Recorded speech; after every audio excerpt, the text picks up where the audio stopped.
Une personne sur 5 est hypersensible. C'est bien plus que ce que l'on peut imaginer. Malheureusement, l'hypersensibilité est trop peu ou trop mal connue.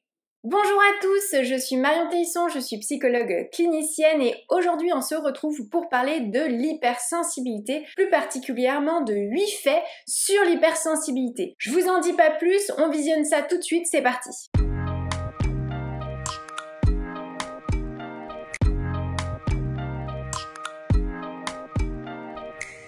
Arrête, l'hypersensibilité c'est pas très compliqué, ça veut dire ce que ça veut dire. Hypersensible, trop sensible quoi. C'est bien plus que ça. Arrêtez avec le trop peu ou le pas assez. Mais en tout cas, ce trait de personnalité va s'exprimer par des ressentis qui sont beaucoup plus intenses, par des émotions qui sont démultipliées, et c'est une façon beaucoup plus profonde, beaucoup plus précise de traiter les informations.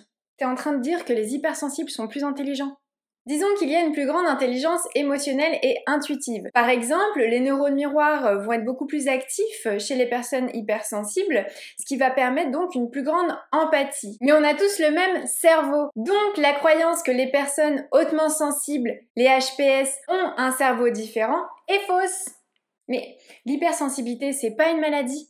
Absolument pas. L'hypersensibilité, c'est pas une maladie, c'est pas une anomalie, c'est pas un problème psychique. L'hypersensibilité, c'est une personnalité, c'est un tempérament.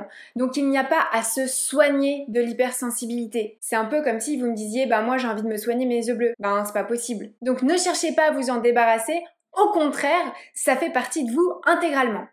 Oui, mais bon, on le sait bien, c'est les femmes qui sont plus hypersensibles. Pas du tout, du tout, du tout. Il y a autant de femmes que d'hommes hypersensibles, la seule différence c'est que messieurs ont plutôt tendance à nier leur sensibilité ou bien à la dissimuler. Voilà. Mais est-ce que ce serait pas plutôt congénital ? Alors il y a de nombreuses théories sur le sujet.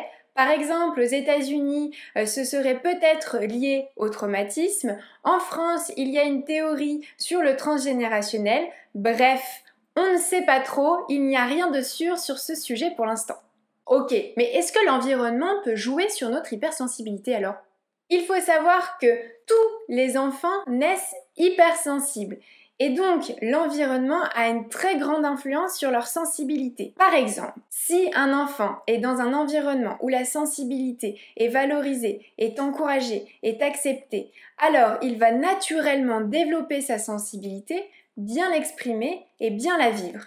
En revanche, si un enfant est dans un environnement qui n'accepte pas les émotions, les rejette, les dévalorise, alors il va devoir se débrouiller tout seul et être amené parfois à refouler sa sensibilité, rejeter ses intuitions et donc nécessairement mal vivre sa sensibilité. Donc oui, l'environnement a une influence sur la sensibilité.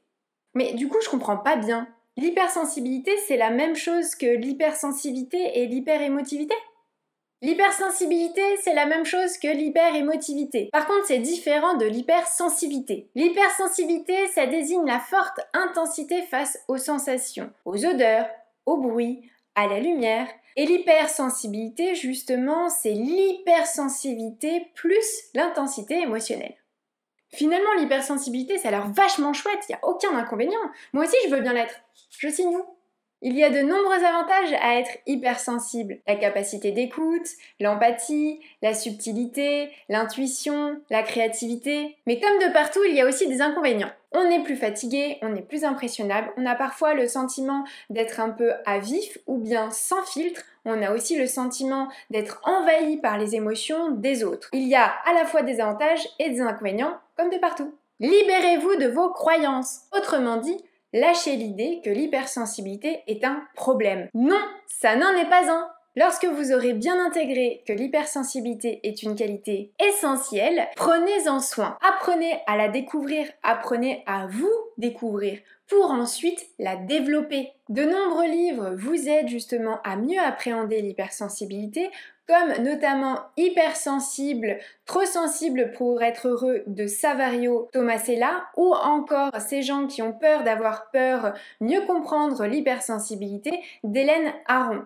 Vous pouvez également vous inscrire à la Psy-Letter, celle du mois d'octobre sera sur l'hypersensibilité. Je vous rappelle que vous pourrez retrouver dedans tout un article consacré à l'hypersensibilité avec des exercices qui vont vous aider à mieux l'appréhender, à mieux la comprendre, et vous pourrez retrouver également tout un tas de témoignages. Si vous voulez la recevoir gratuitement, je vous invite à vous inscrire sur le lien qui se trouve juste en bas dans la barre de description. N'oubliez pas également que ce qui est vraiment important, c'est de pouvoir vous entourer de personnes qui vous acceptent tel que vous êtes, qui ne vous jugent pas. Ça, c'est vraiment très très important pour encore mieux justement transformer cette hypersensibilité en force si ça n'est pas déjà le cas. J'espère que cette vidéo vous aura aidé à mieux comprendre ce qu'est l'hypersensibilité. Si vous avez apprécié, n'hésitez pas à la liker ou bien à vous abonner. En attendant, n'hésitez pas à me retrouver directement sur Instagram ou bien la semaine prochaine pour une prochaine vidéo. Je vous souhaite une très belle journée. Ciao ciao.